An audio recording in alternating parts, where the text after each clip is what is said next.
Hola, profe. ¿Qué tal, Diana? ¿Ya me escuchas? Ahora sí ya. Ah, perfecto. Bueno, no tenemos problema, por lo menos. No, Vamos a dar ya un está bien. minutito, vamos a dar un minutito a ver si se conectan y alguien más y ya comenzamos, ¿vale? Vale, gracias. Ok.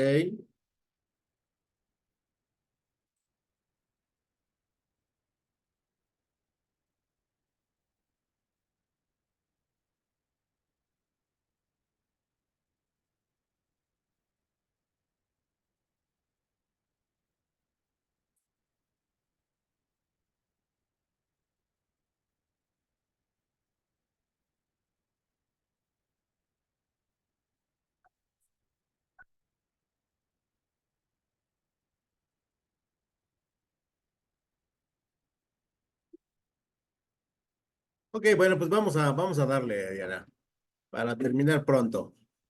Sí, profe. Es un tema pequeñito, o al menos espero que nos vayamos más rápido. Una cosa, mi internet por alguna razón sigue estando mal. Si se desconecta, volvemos a intentar conectarnos y de alguna otra manera, bueno, pues buscamos la alternativa. Ok, Si no, me desconecto y entro con mi teléfono, aunque sea que te vaya platicando yo las diapositivas, pero esperemos que todo esté en orden. Pero no te desconectes, ¿sale? Hasta ok, que yo diga, ¿sabes qué? Hasta ahí le dejamos. vale. Órale. Gracias, Diana. Bueno, pues empezamos. Vamos a trabajar el tema número 4, que se hace llamar el muestreo. ¿Sale? Y el muestreo ya es un elemento ya más práctico, ya es un elemento en el que nosotros estamos desarrollando pues el total de la investigación de mercado y es un elemento donde nosotros ya estamos en realidad aplicando investigación de mercado en su totalidad y por lo tanto, bueno, pues ya estamos determinando o estamos, digamos que recopilando la información. Por lo tanto, pues hay varios elementos del muestreo, ¿no? Primero que nada, tenemos que decir que el muestreo es el proceso mediante el cual se selecciona un grupo de observaciones que pertenecen a una población, ¿no? O sea, el muestreo va a tener que establecer como primera metodología a quién vamos a estudiar. Para el caso de la Ciudad de México, que si es tu caso, bueno, pues tenemos un montón, 20 millones de habitantes, ¿no? Y contando, y en ese sentido, bueno, pues es complicado establecer una muestra tan grande. De hecho, llevaría muchísimo tiempo analizarla y sobre todo interpretar ese resultado. Por lo que la investigación de mercado en sus técnicas más simples dice, ¿sabes qué? Tenemos que ubicar el muestreo de las personas más representativas de la región, de la zona o de las personas que podrían comprar nuestro producto. Y esto nos permite, el muestreo nos permite realizar un estudio estadístico mucho más acertado, mucho más eficiente, que nos permita lograr el objetivo que estamos pretendiendo. Por lo tanto, el muestreo es el procedimiento mediante el cual se forma a ciertos individuos, se toman a ciertos individuos que pertenecen a una población y que están siendo sujetos de análisis. Y aquí tenemos un problema, ¿no? Porque dependiendo del producto, dependiendo del servicio, yo tengo que ubicar a aquellas personas que me van a comprar el producto, ¿no? Y tengo que ubicar perfectamente cuáles son sus rangos. ¿Quién me va a comprar un producto a partir de su edad, a partir de su género, a partir de su posición socioeconómica, a partir de sus gustos y a partir de sus preferencias? Y es ahí donde el muestreo tiene su mayor problema, porque a veces definir a las personas que van a comprar nuestro producto es muy difícil, ¿no? Y es muy difícil sobre todo en estos tiempos. En épocas anteriores, la verdad que los principios de los 2000, en los 90, en los 80 era muy fácil porque la estructura social era mucho más cerrada, ¿no? Los gustos y las preferencias eran muy cerrados y no había esta apertura de gustos y preferencias que tenemos en la actualidad.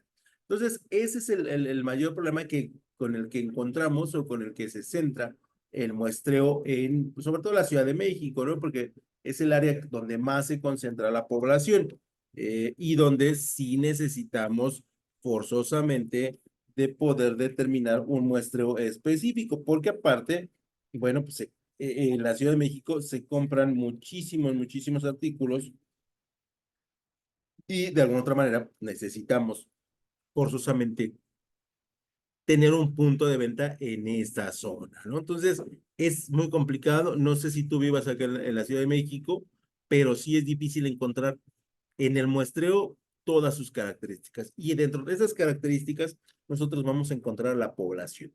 Y una población estadística es el total de individuos o conjuntos de ellos que presentan o podrían presentar el rasgo característicos que se desea estudiar. Y entonces aquí en la Ciudad de México, la población pues es extremadamente grande. Llámese mujeres, llámese hombres, llámese mujeres de entre 20 y 30 años, llámese hombres entre 30 y 40, llámese personas, mujeres de la tercera edad, hombres de la tercera edad.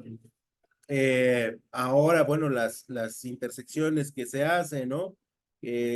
Donde eres, dependiendo del género y tienes que estudiar. Y entonces estamos entrando en una dinámica donde la población se empieza a diversificar mucho, ¿no?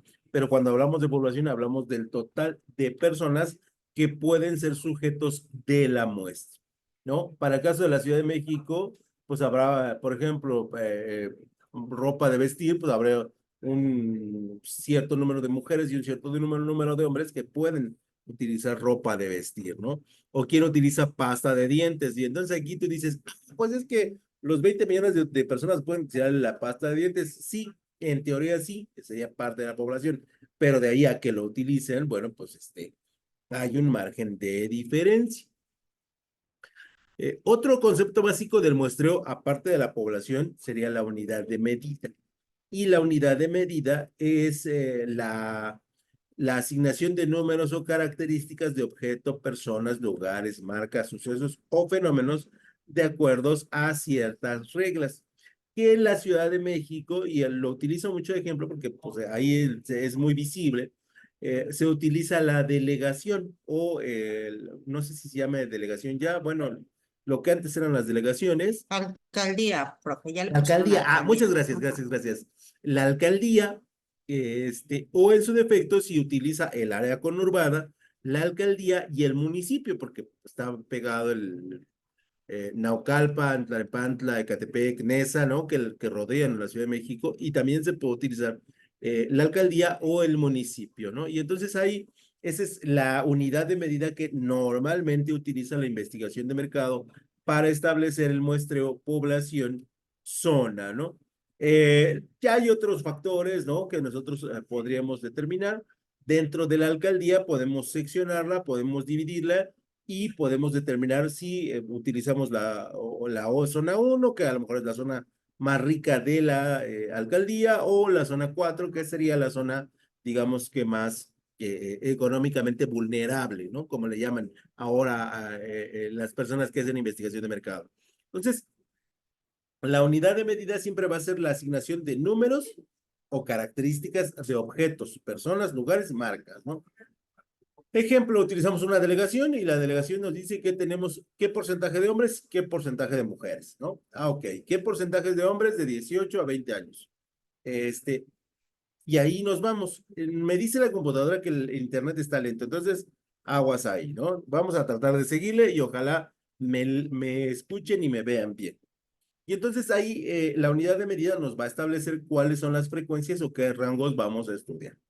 Luego, el tercer elemento, aparte de la población y la unidad de medida, sería el censo. Ok, gracias, Jan. El censo, y el censo es el recuento de datos estadísticos sobre toda una población específica. De ese modo se puede conocer sus características con precisión. Cabe aclarar que ninguna investigación de mercado, por ejemplo en México, hace censo. Eso se lo dejamos a los institutos especializados por parte del gobierno, que en este caso sería el INEGI. Y el INEGI sería el órgano encargado de poder realizar los censos correspondientes, ¿no? Podemos extraer la información que necesitemos porque es de acceso público Y de alguna otra manera eso nos permite o nos ayuda a ahorrarnos una poco dinerillo, ¿no? Por ahí, ¿no? Y en México se hacen muchos censos, continuamente se está trabajando en ellos, aunque, bueno, nosotros de repente sintamos que se hace de manera muy espaciada, ¿no? Pero la realidad es que no, la realidad es que se hacen muchos tipos de censos para múltiples informaciones. Y todas estas características, pues nos ayudan a establecer un muestreo mucho más claro. Población, unidad de medida, censo y el cuarto elemento que sería el sesgo. Y esto significa, el sesgo significa que de alguna manera, directa o indirecta, están influenciadas las respuestas de tus posibles clientes o por consecuencia no necesariamente obtendrán lo que de ellas piensan.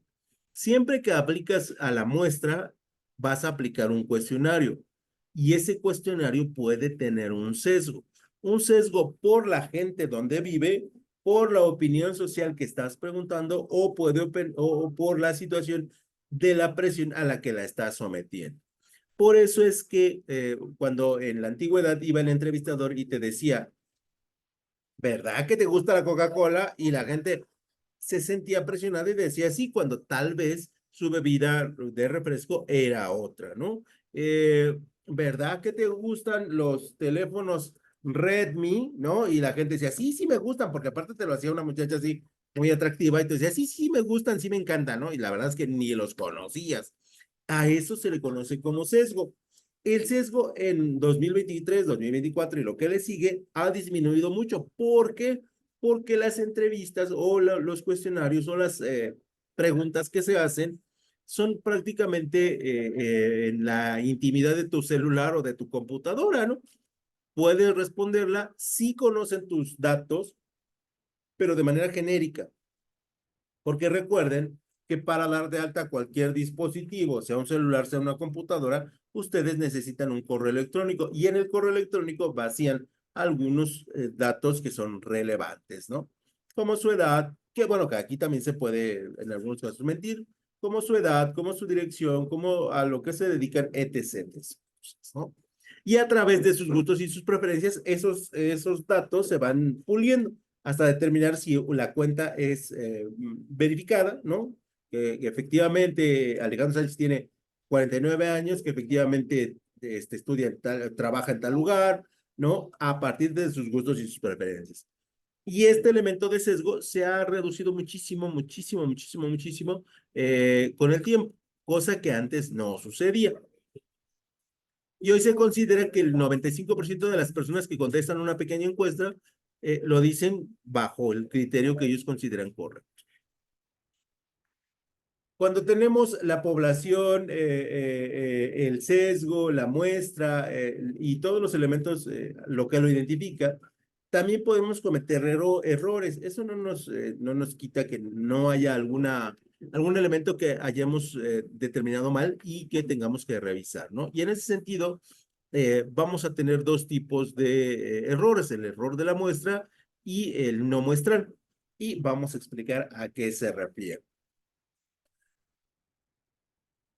Un error de muestra se produce cuando la muestra utilizada en el estudio no es representativa de toda la población.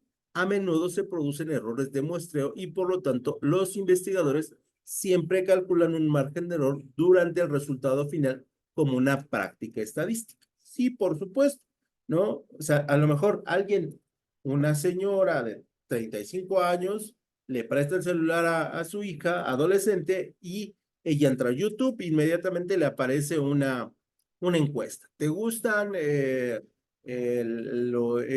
pegamento para dientes Quiroga, ¿no? Por ejemplo, o Quiroga, creo que se llama la marca. Y tú le vas a decir no, porque la persona que lo está utilizando, pues no le representa ninguna información viable o importante ese elemento.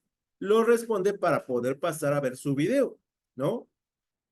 Y entonces, ese se considera un error de muestra. Sí, se considera un error de muestra que está sujeto, pues, a que más de una persona utilice un dispositivo. Cuando la muestra es presencial, llegas y le dices, ves una mujer con ciertas características y resulta ser que una de las características es que tenga de 24 a 25 años, ¿no? Y resulta que la chica, tú le dices, ¿cuántos años tienes? Dice, pues tengo 21, y entonces, pero aparenta más edad, y entonces el entrevistador dice, sí pasa la prueba y túmbale, ¿no? Le hace la entrevista, cuando en realidad ella no está dentro de la muestra representativa de edad, ¿no? Y entonces esos son errores muy clásicos, muy comunes de lo que es la muestra y por lo tanto sí debemos considerarlos como parte de los errores, ¿no? O sea, parte de la merma en la muestra. El margen de error es la cantidad de error permitida para que un error de cálculo representa la diferencia entre la muestra y la población real. Sí vamos a tener rangos que nos digan hasta aquí es viable el error y hasta aquí ya no representa la muestra, por lo tanto nuestra investigación de mercado ya no tiene validez a la hora de la interpretación. Y por el otro lado, el error no muestral es un tipo de error que se relaciona con problemas prácticos, ¿no? Problemas a la hora de la encuesta, ¿no? Que esto se da mucho. Yo alguna vez de muy chavo veía que la gente llenaba encuestas en el metro, y decía, pues están inventando los datos. Esa muestra no te sirve, ¿no? No te sirve, aunque tú puedas ir llenando los datos correctamente, al final se ve una tendencia de la gente que las está contestando, ¿no? Y siempre habrá las encuestas que se hacen ciertas preguntas que solamente la gente que está poniendo atención las va a poder contestar correctamente. Y de repente cuando ves este tipo de muestras, ves que todos cometen el mismo error. Entonces dices, no, aquí esta muestra ya se contaminó y ya se contaminó porque bueno, pues alguien le metió mano, ¿no? El encuestador lo hizo mal. Y bueno, de alguna otra manera, hacer los censos o hacer las visitas a las casas era la forma más adecuada, pero después nos dimos cuenta que la gente ni iba a la casa, ni entrevistaba a nadie y simplemente llenaba los cuestionarios porque sí. El censo o la visita a la casa es lo ideal, sí, pero dependemos de la disponibilidad de la gente, de que la muestra esté representada ahí, ¿no? O sea, que la señora ama de casa de más de 25 años esté ahí, que puede ser o no puede ser, que le tengamos que pagar al trabajador porque él está utilizando su tiempo y nos lleve más tiempo del que queramos, y eso no es lo ideal. Y por lo tanto, la muestra, les digo, o el censo, se fue descartando porque ya era muy difícil, sobre todo en la vida moderna, que mamá ya no, ama de casa, se dedique 100% a la casa, ¿no? Ya normalmente el hombre o mujer amo o ama de casa también sale a trabajar y también sale a hacer otras actividades, ¿no? Como parte de la vida moderna. Y entonces, en ese sentido, esos eran errores de la muestra o errores muestrales. El muestral es que no analizamos a la persona correcta y el resultado que nos está dando es muy lejano a la realidad. Y el error de la muestra es que hayamos hecho una encuesta o un cuestionario bajo una metodología incorrecta, ¿no?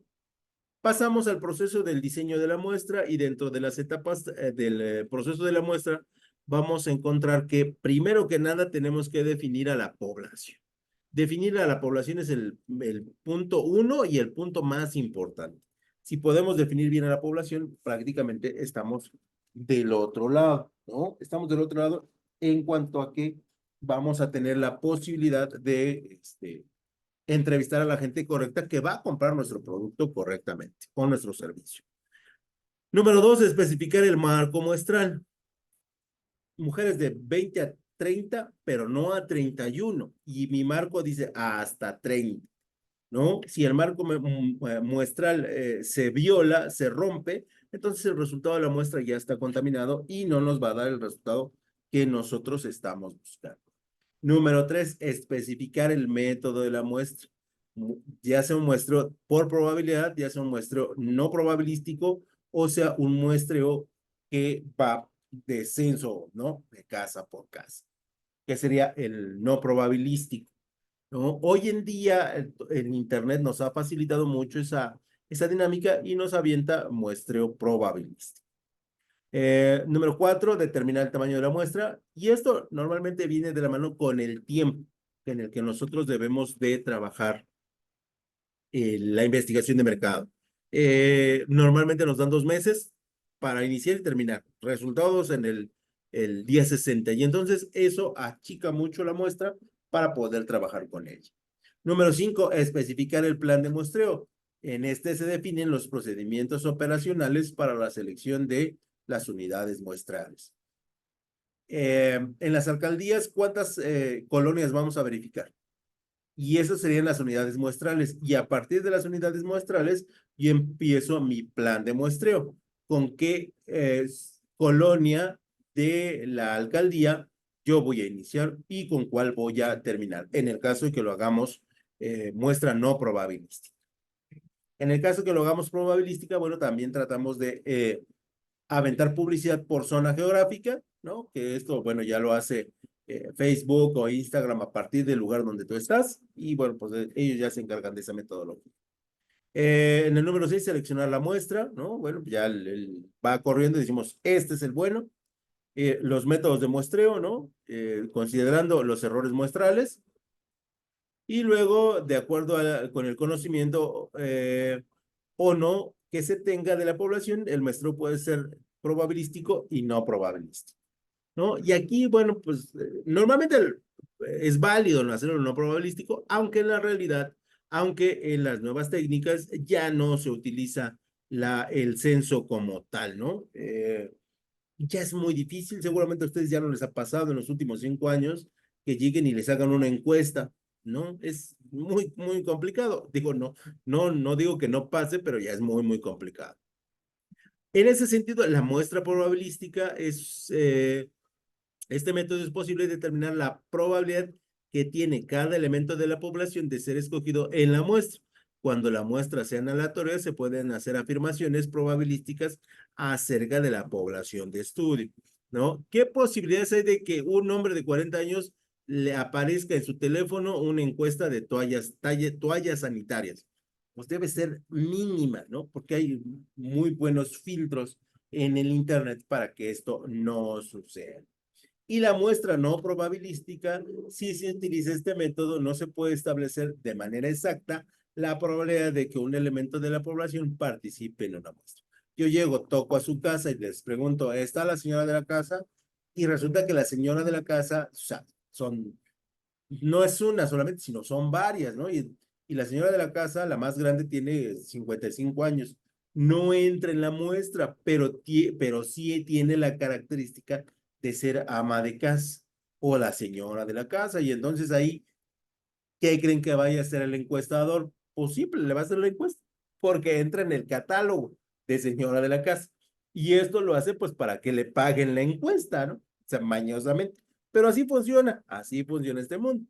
Sin embargo, tiene su aplicación en los estudios exploratorios cuando las muestras se seleccionan de manera no aleatoria. Solo es posible hacer afirmaciones de tipo descriptivo sobre la muestra. Sí, nosotros podemos decir que en la colonia X hay un 70% de mujeres que trabajan fuera del hogar, ¿no? Y entonces a partir de ahí, tú dices, tengo un universo del 30% que lo podemos encontrar entre sábado y domingo, aunque difícilmente una mujer te va a salir a atender cuando tiene a toda su familia reunida. Y entonces ahí empieza el procedimiento para establecer lo que le puedes preguntar, los elementos descriptivos de la muestra y el tiempo que te puedes tardar con una persona que es, pues realmente, seguramente ustedes han sido por momentos amas de casa y el tiempo pues no alcanza, ¿no? O sea, se quieren hacer 1000 actividades y se terminan haciendo 1500 actividades, ¿no? Y las 24 horas del día no alcanzan para hacer todo lo que quiere, pues la persona que está atendiendo el hogar, ¿no? Los procedimientos no aleatorios de muestra nunca se deben usar cuando el objetivo de la muestra es hacer una inferencia. Esto es hacer una afirmación de, ¿no? Y un procedimiento no puede hacerse bajo estas características si nosotros queremos decir, la gente compra Coca-Cola porque tienen poco sabor a dulce. Ahí ya no vale ese tipo de investigación. Y los elementos del muestreo pues tienen que ver con El muestreo, que es un procedimiento para conocer algunas características de la población con base, con base en una muestra extraída de ella, ¿no?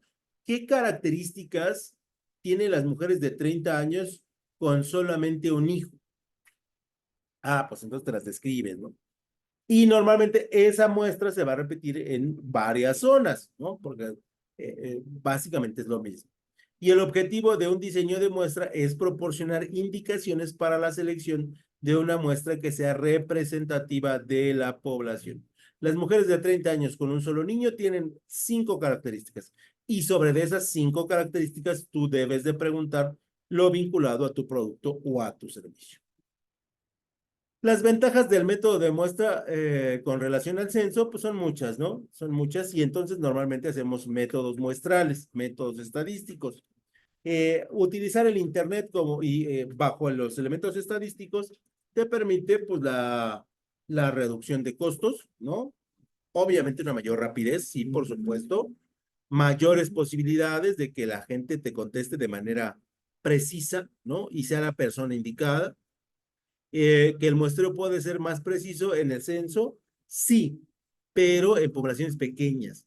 Y en las poblaciones pequeñas a lo mejor no te alcanzan a representar la respuesta que tú quieres de tu producto, de tu servicio. Y entonces por ahí siempre deciden el muestreo estadístico, siempre. También cuando la medición de los elementos traiga consigo la destrucción o deterioro del mismo, pues la calidad de la muestra baja, ¿no? ¿Qué opina del producto? ¿Qué opina de Pepsi Cola en relación a Coca-Cola? Esas muestras no te sirven. No te sirven porque finalmente no hay un comparativo sobre el precio, sobre el sabor, sobre la frescura, sobre las que ustedes me digan, no están bien planteados, pero se siguen haciendo, ¿no? De hecho, tenemos una comparativa política, ¿no? O sea, ¿por quién votas? ¿Por los que son del rojo y el azul o por los que están en el guinda? Y los que están en el rojo y el azul tienden a hacer mediciones de elementos comparativos. Y entonces no puedes comparar a alguien que trae una historia negativa contra alguien que trae, que sí podrá tener historias negativas, pero no de ese tamaño. Y entonces ahí, pues la muestra falla, ¿no? La muestra no representa la realidad de la opinión. Y cuando la población sea infinita, o sea, cuando sea muy grande, el investigador pues no va a poder ver todas las zonas y por lo tanto va a tener que escoger una de esas zonas para poder estudiarla y poderla afinar. Repito, en las alcaldías de la Ciudad de México, pues es un poquito fácil ubicarlas y con el INEGI poderlas establecer bajo criterios, pero de ahí a hacer un censo es imposible. Es imposible por la dinámica de la ciudad. Y lo que se opta en la ciudad es hacer muestras estadísticas donde de repente estás viendo, repito, cualquier situación en red social y de repente te aparece la encuesta y tú la contestas. La mayoría de la gente la contesta porque no le lleva ni 3 segundos contestar. No sé si tengan duda, comentarios, algo que agregar, algo que decir.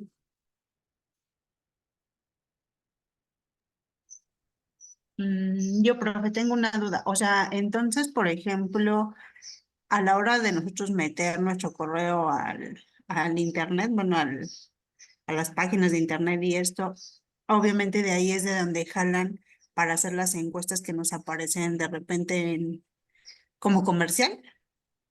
Sí, de hecho sí. Ok. De hecho, hoy estamos en una situación todavía aún más avanzada. Porque recuerda, en el correo viene tu nombre, viene tu edad y viene en algunos datos, en algunos casos, ahí como que a qué te dedicas y esto, ¿no? Ujú. Pero cuando tú entras a Facebook, o sea, necesitas un correo. Ese correo te da acceso. Una vez que tú ingreses el correo, el, el, el programa y el sistema verifica. Dice, ah, sí, Diana tiene este correo y coincide con el de Google. Y entonces, ¿no? Se fusionan. Y entonces ahí lo que tú empiezas a hacer cuando vas viendo Facebook es decir, ah, esto me divirtió, unos gatitos, y le das me divierte, ¿no? Y ves otros gatitos y los compartes. ¿no? Y ves que están adoptando gatitos y lo compartes. Y esa información se va acumulando y va dando ¿qué? Preferencias. ¿Qué le gustan a Diana? Ah, pues le gustan los gatitos, le gustan los cafés con sabor a moca, le gusta el color rosa y le gusta le gustan las páginas de maquillaje, ¿no? Un ejemplo. Y entonces tú entras al Instagram y otra vez empieza a verificar contra Facebook, porque recuerda que Instagram y Facebook y WhatsApp son del mismo dueño, y entonces la información empieza a empatar, empieza a empatar. Y si la información empata, ahí te vuelves una muestra. Ok. Y una vez que tienes la muestra, tú le dices porque esto te lo da Google o te lo da Facebook, ya ahí dependerá. ¿Sabes qué? Facebook, México, quiero que me des datos de personas de entre 25 y 35 años. Y entonces lo que hace Facebook o Google es que te dice, aquí están los datos, los que tú me pediste, tú los verificas, los analizas y ya determinas la investigación de mercado que tú quieres. Ok, no sabía, profe, pero está muy interesante. Sí, es muy interesante cómo ellos cuadran y, bueno, por ejemplo, el WhatsApp, ¿no? WhatsApp no te espía, nadie te espía, pero sí, por ejemplo, cuando dices, volvemos a lo mismo, a ti te gustan los gatitos y tú dices, fíjate que vi un gatito bien bonito en el WhatsApp y le mandas a alguien conocido, inmediatamente la palabra gato la extrae el sistema y la va acumulando en, digamos que una caja donde tú has puesto cosas de gatitos. ¿Es a lo que le llaman algoritmo o algo así? ¿Eso es lo que le llaman qué? ¿Algoritmo? Ajá, el algoritmo hace que Ok. entres en categorías. Y al final, pues, cuando te dan el algoritmo, pues te dan unas hojas así gigantes, ¿no?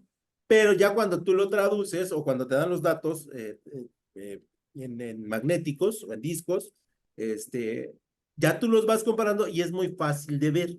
Es realmente muy interesante verlos porque Diana le gustan los gatitos, el color rosa, le gusta el café de moca de la mañana, pero los tés no le gustan. Y entonces el algoritmo, de repente, si no, no faltará que te manden un té, pero lo que te van a mandar es café, te van a mandar tiendas de animales, te van a mandar tendencias de colores pasteles y eso va mediando para que tú vayas confirmando que te gusta eso. Ok, Y entonces siempre entendido. está, Muchas gracias, profe. y entonces siempre estamos dando la información a través de este dispositivo, ¿no? Si tú Ok. entras, vas a hacer una búsqueda de internet, lo mismo pasa con Google. Es que fíjate que entró a buscar proceso administrativo. Ah, pues a lo mejor está estudiando la licenciatura y te mandan información de carreras y así nos vamos. Oiga, profe, Sí, escucho. referente a eso, a lo que yo tengo entendido también es que se maneja por medio de las cookies, ¿no? En los buscadores. Sí, también. Sí, o sea, toda la información que hoy está en internet se analiza y entra en las diferentes, yo siempre llamo cajitas, ¿no? Porque ahí entras y es muy fácil notar cuál es tu preferencia, ¿no? Sobre todo si tienen Twitter o X, ¿no? Si tienen Instagram, si tienen WhatsApp, si tienen Facebook, si tienen, por ejemplo, ahorita que es el que está más potente, ¿no? El TikTok. TikTok utiliza la información y la vende, ¿no? Y entonces los empresarios bien contentos porque ya no tiene que hacer ningún proceso más que de ajuste del censo.